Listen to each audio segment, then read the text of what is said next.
अभिवादन स्वीकार कीजिए ब्रजेश मिश्रा का और आप देखना शुरू कर चुके हैं द डिबेट।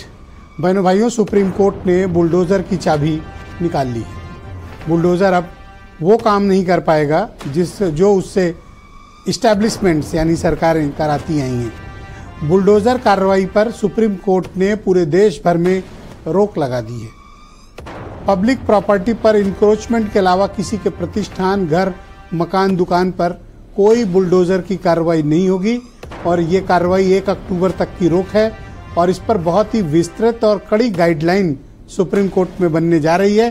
फिलहाल पूरे देश भर में इमरजेंसी ब्रेक लगाकर चाबी निकाल ली है सुप्रीम कोर्ट ने। आज चर्चा इसी विषय की।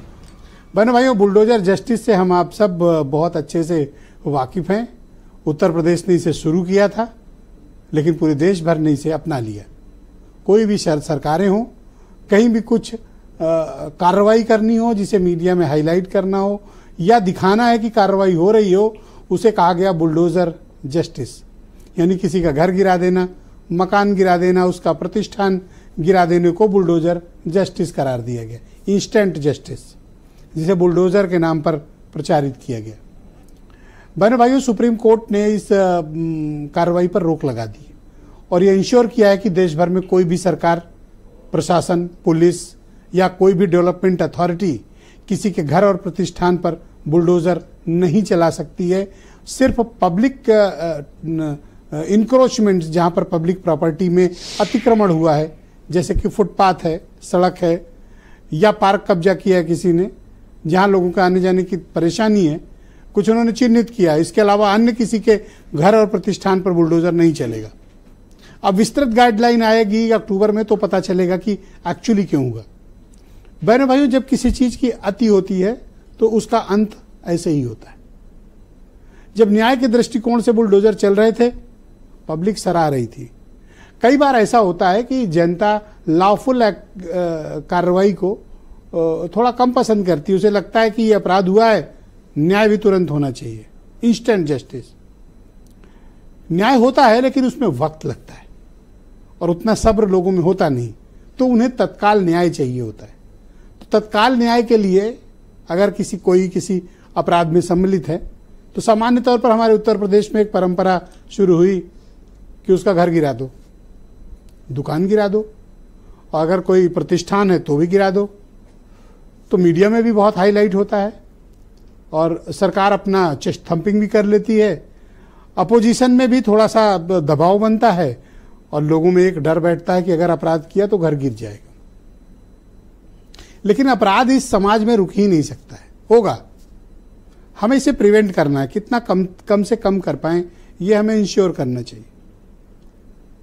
लेकिन कार्रवाई के नाम पर लॉफुल एक्टिविटी और नियम कानून का पालन किए बगैर किसी का घर, मकान, दुकान गिराना, यह सुप्रीम कोर्ट को उचित नहीं लगा।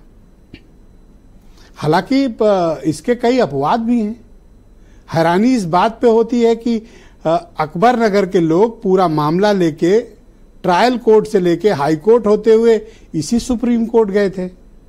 पूरा अकबर नगर गिर गया और सुप्रीम कोर्ट ने कहा यस, गिराया जाना चाहिए, लीगल है। सुप्रीम कोर्ट के आदेश पे डिमोलिशन की कार्रवाई हुई थी।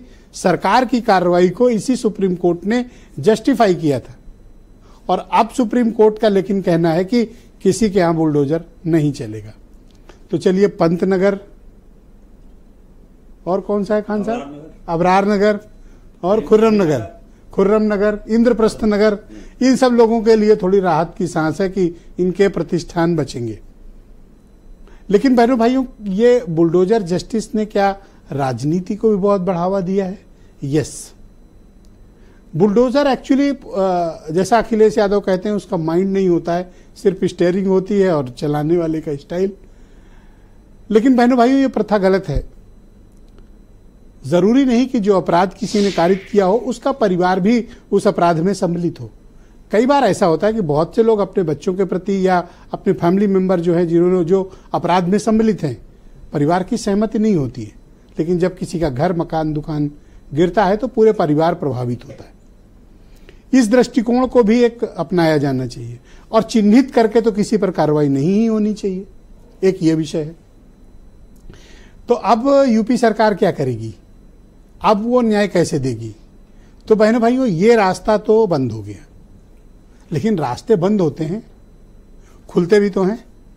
तो अब कोई नया रास्ता खुलेगा इंस्टेंट जस्टिस के लिए। क्या हो सकता है, हम आगे बताते रहेंगे आपको क्या क्या नए रास्ते अब खुलेंगे। लेकिन जो चल रहा है वो फिलहाल बंद होगा, लेकिन रास्ते कुछ और भी खुलेंगे।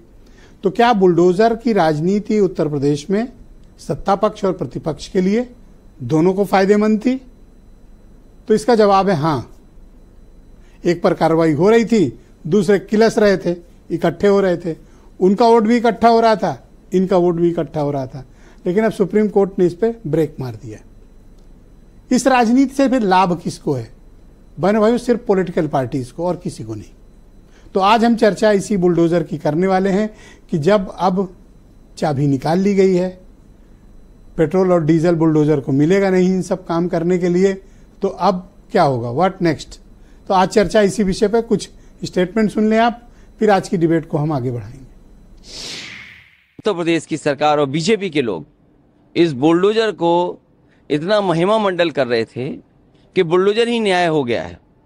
बुलडोजर अनकॉन्स्टिट्यूशनल था, बुलडोजर लोगों को डराने के लिए था, बुलडोजर जानबूझ करके विपक्ष की आवाज को दबाने के लिए था।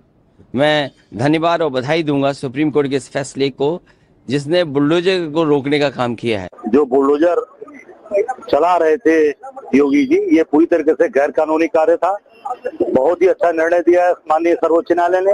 हम सब बहुत ही खुश हैं, प्रसन्न हैं और निर्णय का हम स्वागत करते हैं। बुलडोजर किसी सही व्यक्ति का मकान नहीं खसाता है। जब माफियागिरी करके किसी की जमीनों पर कब्जा करके या सरकारी जमीनों पर जबरदस्ती जिन्होंने बिल्डिंग खड़ी कर ली है, उन्हीं की बिल्डिंग धराशायी की जा रही है और किसी की नहीं।